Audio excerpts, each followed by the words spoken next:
I want to take my sons on a voyage. Show them the Hebridean islands that have been our home. I want them to see the people, the land, but above all, this journey is about the Atlantic, without which there is nothing.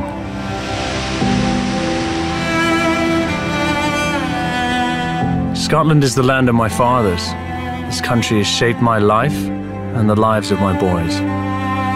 From the natural beauty that surrounds us, to the history that is written across these islands, and the craft and the hard work of the people that live here. For 11 years, I've dived for scallops. I love the freedom, but I'm now coming to the end of this underwater life. Working at sea has taught me many lessons, but the most important is knowing when to walk away. I want to experience these islands now from a different perspective and travel across these waters in a new way.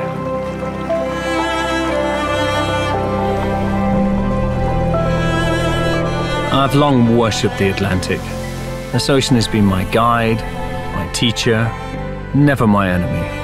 And here, just like any wilderness, the feeling of being completely ignored is just the same. It's what freedom feels like.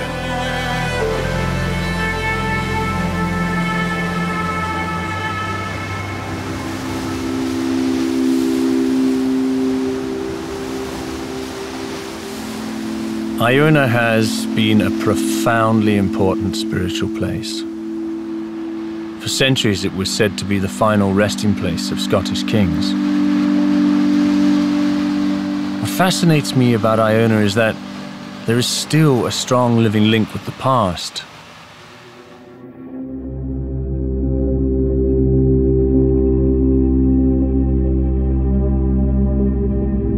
In 563 AD, St. Columba arrived with 12 followers and established his monastic community here.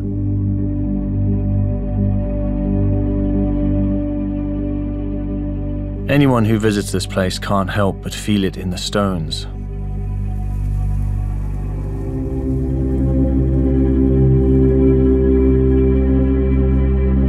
There's something about the peace of Iona that inspires thought, reflection, and for some, prayer.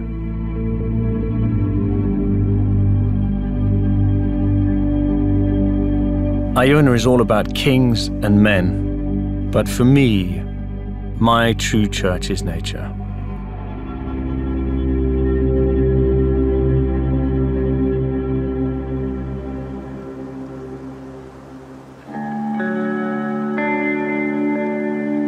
I love the feeling of the waves, the call of the birds, and the sheer drama of sea, stone, and sky.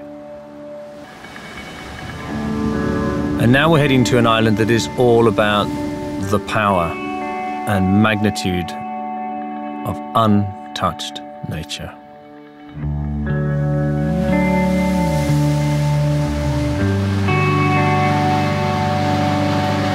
The first time you see Fingal's Cave, you understand why it inspired Mendelssohn, Keats, Wordsworth. This is nature's cathedral, written in stone.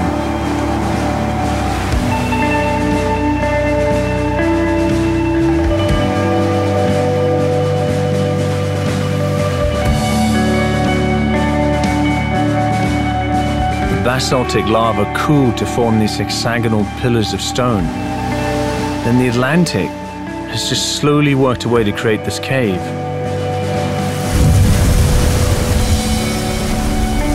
The Gaelic name for this place is Melodic Cave, and when you just listen to the sound of the waves, you understand why.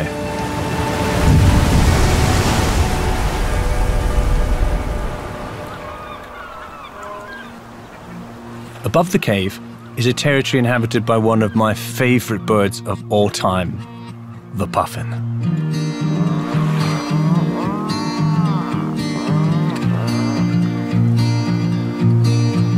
They honestly look like they've been painted.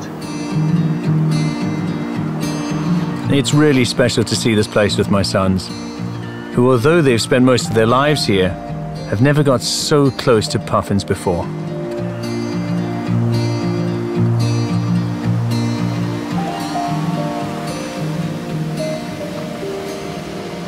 Despite the distance, all the islands are connected by the ocean and by the bonds that have formed over the years.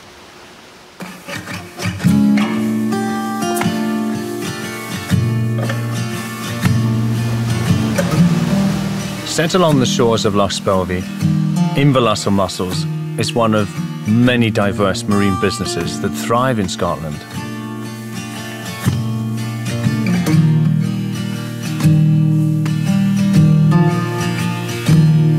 The community here is astounding. Everyone doing more than one job just to make it work.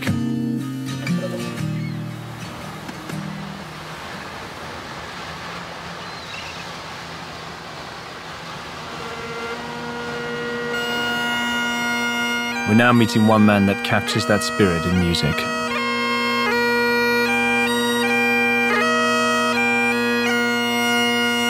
Angus MacColl is one of Scotland's greatest living pipers, and it was an honour to hear him play at Guyland Castle in Kerala.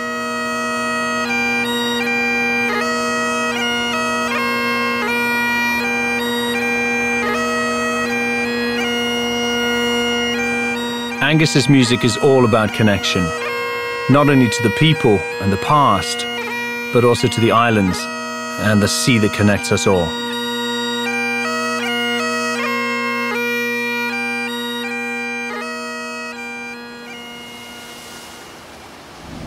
The engine of a boat becomes like a second heartbeat to us. You tune into its sound, you know when it's happy, and your heart stops if it ever stops. We're now heading to one of my favourite scallop diving spots. But first, we must navigate one of the most notorious stretches in these seas.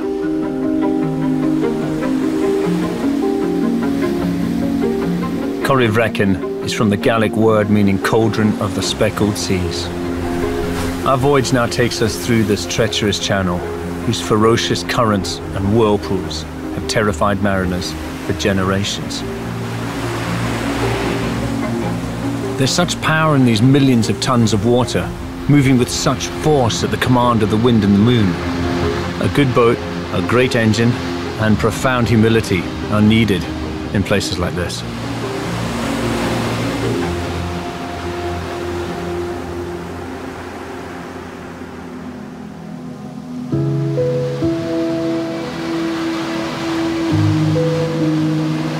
I've dived in the sea around the Garvalax for most of my 11 years as a scallop diver.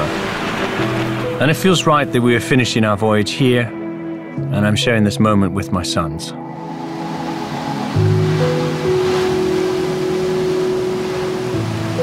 The most southerly of the 4 Garvalax islands is called Alle and Nove, which means the island of the saints.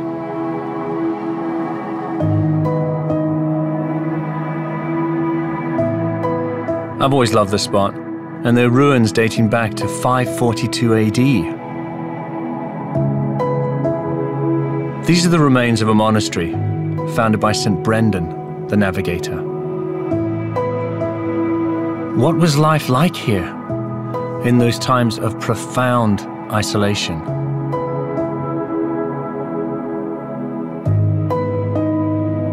They would have looked over there and all around us here and just seen much the same. This was their world.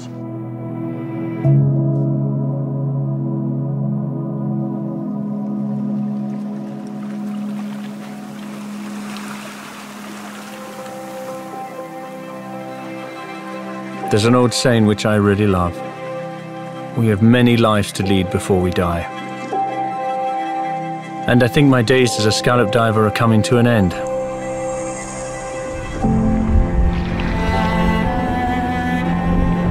These waters have taught me how to be humble and to know when it's time to walk away.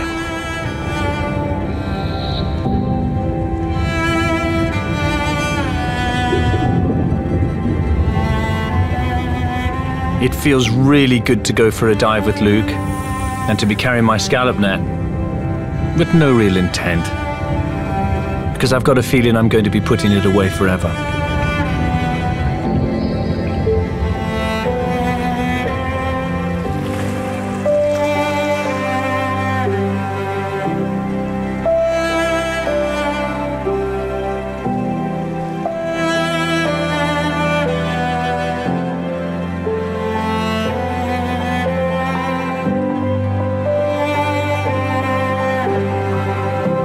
We cook our day's catch simply, and there's no better way to cook incredible shellfish.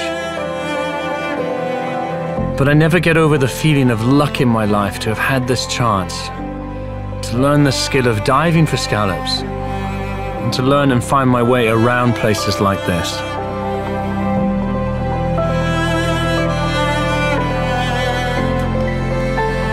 Boys, how's it all been? It's been absolutely amazing, start to finish. It's been an incredible journey. So many places, seen so many things.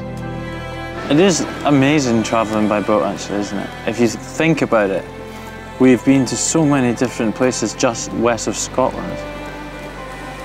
But that's freedom. There's one road on Earth and it connects everything. It's the sea. The Atlantic is such an adventurous place. I was inspired to make this journey for Oscar and Luke. Without doubt, my greatest achievement on Earth is to say that these boys are my sons. Who knows where they will go in life, but I'm certain they'll never forget where they came from.